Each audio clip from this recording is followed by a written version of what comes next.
is Teresa O'Brien, and I research celiac disease. Celiac disease is an autoimmune condition. It occurs when there's exposure to gluten and it causes an immune reaction that results in inflammation. First off, gluten is a protein. It's found in grains like wheat, barley, and rye. Celiac disease is genetic. Most people with celiac disease will have one or both of the genes called HLA-DQ2 or HLA-DQ8.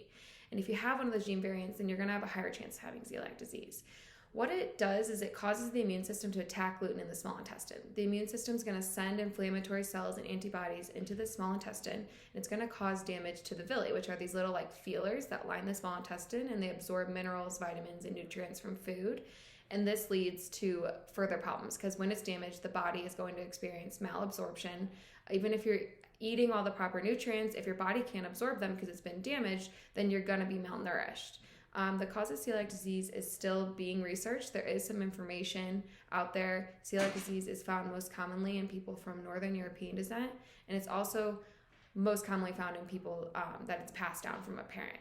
There are other researchers looking into other theories, such as it being developed from physical stress or after a big surgery or pregnancy. So one of the most common symptoms of celiac disease is indigestion and gastrointestinal symptoms after the consumption of gluten.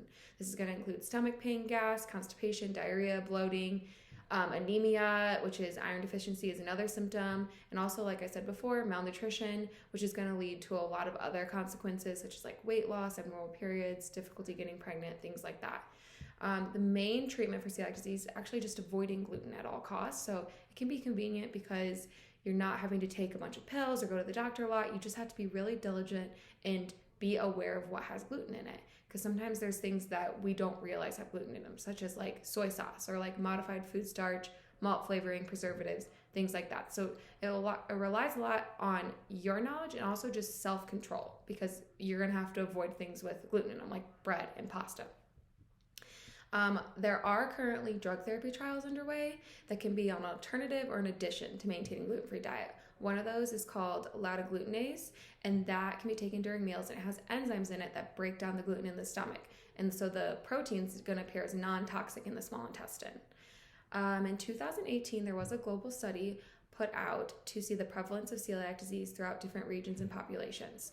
So 0.4% in South America, 0.5% in Africa and North America, 0.6% in Asia, and 0.8% in Europe and Oceania. Females have a higher prevalence than males, as well as children over adults. 1 in 133 Americans are diagnosed with celiac disease, but there's a lot that go undiagnosed or misdiagnosed.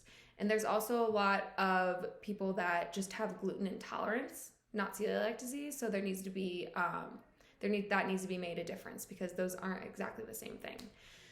And the good news about celiac disease is that people really have a good prognosis if they just stop eating gluten. So a lot can be reversed. Your small intestine can heal once gluten is eliminated.